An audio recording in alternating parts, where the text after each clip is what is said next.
दोस्तों, बहुत से लोगों के जीवन में एक ऐसा समय आता है जब ना ही उनकी किस्मत साथ देती है और ना ही उनकी अपनी मेहनत का फल मिलता है और वो अपने आप से बहुत निराश हो जाते हैं।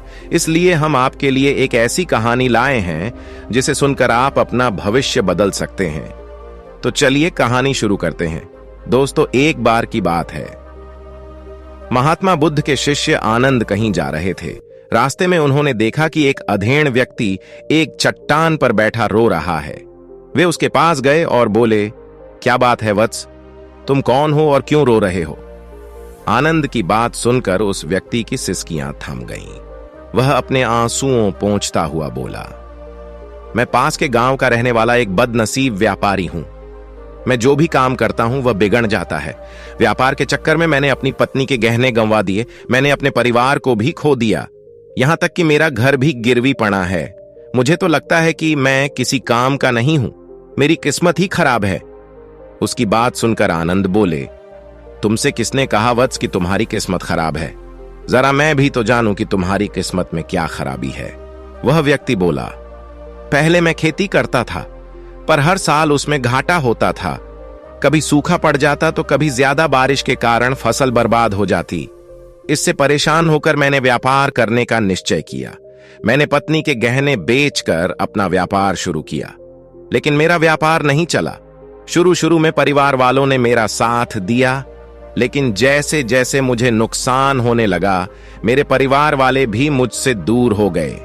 मैं यह सब उनके लिए ही कर रहा था, लेकिन अब वे लोग मुझे देखकर नजरें फेर लेते हैं और मुझे ही मेरे परिवार की दुर्दशा का जिम्मेदार ठहराते हैं। उस व्यक्ति ने एक लंबी सी सांस ली और फिर बोला, मेरा एक मित्र है, उसने भी मेरे साथ अपना व्यापार शुरू किया था। उसका व्यापार अच्छा चल रहा है। वह जब भी मेरे घर आता है तो अपनी सफलता की कहानियां सुनाता है। उसकी बातें सुनकर मेरे घर वाले भी कहते हैं कि उसे देख और कुछ सीख। हमें तो लगता है कि तेरे वश का कुछ भी नहीं है। उन लोगों की बातें सुनकर अब तो मुझे भी लगने लगा है कि शायद मेरे वश का कुछ भी नहीं है। अब तो मुझे अपना जीवन ही व्यर्थ लगने लगा है। मेरे मन में ख्याल आता है कि अपना जीवन समाप्त कर लूं। मैं यहां आया भी इसी इरादे से था, लेकिन हिम्मत नहीं कर पाया, इसीलिए यहां एकांत में बैठा विलाप कर रहा था। आनंद बोले, ओह, तो ये बात है। वैसे क्या तुम इसके अलावा कुछ और भी कहना चाहते हो? उनकी बात सुनकर वह व्यक्ति बोला, एक ओर मेरा हर काम खराब हो जाता है, दूसरी ओर मेरा मित्र है जो हर समय मुझे नीचा दिखाने का प्रयत्न करता रहता है। मुझे समझ में ही नहीं आता है कि मैं क्या करूं। आनंद बोले, क्या तुम अपने मित्र की बातें सुनकर दुखी हो जाते हो? फिर उस व्यक्ति ने बोला, हां, मैं उसकी बातें सुनकर स्वयं दुखी हो जाता हूं। आनंद ने पूछा, तुम्हें किस बात का दुख होता है? अपने असफल होने का या फिर मित्र के सफल होने का? उनका सवाल सुनकर वह व्यक्ति एक पल के लिए सोच में पड़ गया। फिर वह बोला, अगर सच कहूं तो मुझे अपने असफल होने का उतना दुख नहीं होता है जितना कि मित्र के सफल होने का होता है। अर्थात यदि तुम्हारा मित्र असफल हो जाए तो तुम्हें खुशी होगी? आनंद ने प्रश्न किया। वह व्यक्ति बोला, हां, मुझे बहुत खुशी होगी। इसका मतलब है कि तुम्हारी खुशी तुम्हारे मित्र पर निर्भर है। आनंद बोले, अगर वह चाहे तो तुम्हें खुश कर सकता है और अगर वह चाहे तो तुम्हें दुखी कर सकता है। तुम स्वयं से न तो खुश हो सकते हो और न ही दुखी हो सकते हो।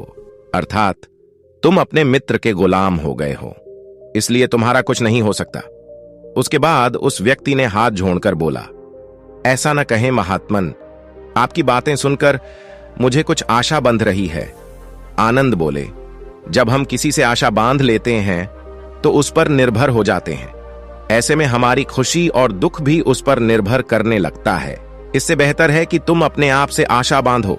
जब तुम ऐसा करोगे, साथ ही पूरे जतन से काम करोगे, तो तुम्हें सफलता अवश्य प्राप्त होगी।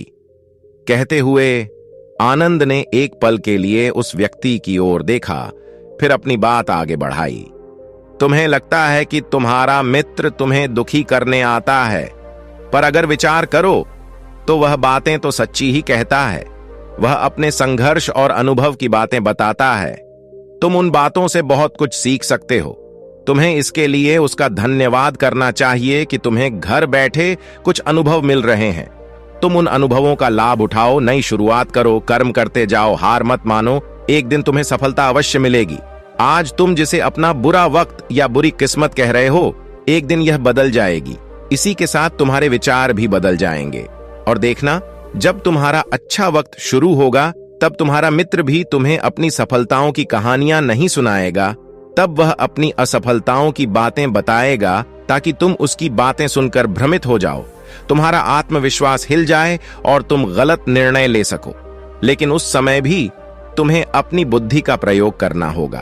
तुम्हारा मित्र जैसे आज तुम्हें दुखी करने आता है, उसी तरह उस समय भी वह तुम्हें दुखी करने आएगा, क्योंकि जिस तरह उसे दुखी देखकर तुम्हें मजा आता है, उसी तरह उसे भी तुम्हें दुखी देखने में उतना ही मजा आता है। वह व्यक्ति बोला, आपने सही कहा, लेकिन मेरा सबसे बड़ा दुख यह है कि मेरे परिवार के लोग भी इसमें शामिल हैं। वास्तव में मैं तो अपने परिवार के लिए अच्छा करना चाहता था, लेकिन वे लोग भी मेरी बात नहीं समझते हैं। वे भी मुझे गलत कहते हैं और अब तो वे मेरे साथ भी नहीं हैं। आनंद बोले, मैं सब समझ गया। तुम सांत्वना चाहते हो। वास्तव में इस दुनिया में सभी लोग सांत्वना ही चाहते हैं। हम चाहते हैं कि हम जब भी कुछ करें तो लोग हमारी प्रशंसा करें, लेकिन आम तौर से ऐसा नहीं होता है, इसलिए हम दुखी हो जाते हैं। हमें लगता है कि हमारे मित्र, परिवार वाले सब मतलबी हैं। लेकिन तुम अगर किसी को अपना परिवार मानते हो और उसके लिए कुछ करना भी चाहते हो, तो तुम्हें ऐसा क्यों लगता है कि तुम दूसरों के लिए कुछ कर रहे हो? वास्तव में तुम अपनी खुशी के लिए कर रहे हो। इसीलिए परिवार के लिए कुछ करना वास्तव में अपने लिए ही करना होता है। लेकिन अगर ऐसा करते समय तुम्हें लगता है कि तुम दूसरों के लिए कर रहे हो, तो तुम दुखी रहोगे। और अगर तुम्हें लगता है कि तुम अपने लिए कर रहे हो, तो तुम खुश रहोगे, क्योंकि जब तुम अपने लिए कुछ अच्छा करते हो या करना चाहते हो, तब तुम्हें सांत्वना की जरूरत नहीं पड़ती है। आनंद की बातें सुनकर उस व्यक्ति के चेहरे के भाव बदल गए। वह बोला, आप सही कह रहे हैं, मैं समझ गया हूं। अब तक मेरी किस्मत खराब इसलिए थी क्योंकि वह दूसरों के हाथ में थी। अब मैं अपनी किस्मत को अपने हाथ में रखूंगा। मैं फिर से प्रयत्न करूंगा, पूरे मन से काम करूंगा, और जब तक सफलता नहीं मिल जाती, चैन से नहीं बैठूंगा। उस व्यक्ति की बात सुनकर आनंद मुस्कुराए और उसे एक छोटी सी डिबिया देते हुए बोले, इस डिबिया को हमेशा अपने पास रखना। इसमें एक ऐसा राज है जो तुम्हें बड़े से बड़े दुख से भी बाहर निकाल लेगा। लेकिन इसे तभी खोलना जब तुम्हारे जीवन में कोई रास्ता न सुझाई दे और तुम्हें लगे कि सब व्यर्थ है, ये दुनिया व्यर्थ है और यहां रहना भी व्यर्थ है। उस व्यक्ति ने आनंद को धन्यवाद दिया और डिबिया को लेकर चला गया। उसने नए उत्साह के साथ फिर से अपना व्यापार आरंभ किया। उसका व्यापार चल निकला। अपनी मेहनत और लगन के बल पर वह एक बड़ा व्यापारी बन गया। परिवार वाले भी उसके साथ आ गए और उसका जीवन हंसी खुशी बीतने लगा। अब वह बीते हुए समय का रोना छोड़ चुका था और वह भविष्य की भी चिंता नहीं करता था। बस अपने वर्तमान को संवारने में लगा रहता था, और जो कुछ भी वह करता था वह अपने लिए करता था, अपनों के लिए करता था। इसलिए वह प्रसन्न था। उसके जीवन में अब कोई दुख नहीं था। लेकिन वक्त हमेशा एक जैसा नहीं रहता है, वह बदलता रहता है। उसके जीवन में भी बदलाव आया। एक दिन उसके राज्य पर पड़ोसी राजा ने चढ़ाई कर दी। उसने इस राज्य पर अपना कब्जा कर लिया। उसके सैनिकों ने चारों ओर लूट मार मचा दी। उन्होंने व्यापारी का सारा धन लूट लिया, उसके घर में आग लगा दी। जान बचाने के लिए उसे अपने परिवार के साथ वहां से भागना पड़ा। वह व्यक्ति अपने परिवार के साथ कई दिनों तक इधर उधर भटकता रहा। वह दाने दाने को मोहताज हो गया। उसका बच्चा बीमार हो गया। इलाज के अभाव में वह तड़पने लगा। यह देखकर उसका हृदय चीत्कार कर उठा।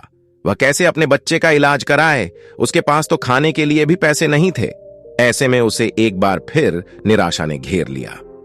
उसे लगने लगा कि उसका जीवन व्यर्थ है, सारी दुनिया व्यर्थ है, किसी भी बात का कोई मतलब नहीं है। भले ही आप जीवन में कितना भी कुछ कर लो, कितनी भी सफलता हासिल कर लो, पर अंततः यह जीवन समाप्त ही होता है। तो फिर ऐसे में जीवित रहने का क्या फायदा?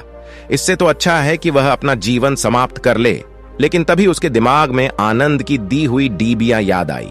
उसने उत्सुकता के साथ उसे खोला। डिबिया के भीतर एक पर्ची रखी हुई थी। पर्ची पर कुछ लिखा हुआ था। उसे पढ़कर उसकी आंखों के आगे छाया निराशा का अंधेरा छा गया और वह मुस्कुरा पड़ा। पर्ची पर लिखा हुआ था, यह समय भी बीत जाएगा। उसने डिबिया को अपनी मुट्ठी में भींच लिया और एक नई शुरुआत के लिए उठ खड़ा हुआ। दोस्तों, अगर आप भी ऐसी ही परिस्थिति से गुजर रहे हैं तो निराश न हो। अपने अतीत पर शोक मत करें, न ही भविष्य की चिंता करें। अपने चल रहे समय को जिएं और उसे बेहतर बनाने के लिए सच्चे मन से प्रयत्न करें। यकीन जानें, जल्दी ही आपकी किस्मत भी बदलने वाली है। तो दोस्तों, उम्मीद है कि आपको इस वीडियो से कुछ अच्छा सीखने को मिला होगा। इसलिए अगर वीडियो पसंद आया हो तो वीडियो को लाइक करके चैनल को सब्सक्राइब कर लीजिएगा, ताकि हमारे सभी अच्छे वीडियो आप तक तुरंत पहुंचे।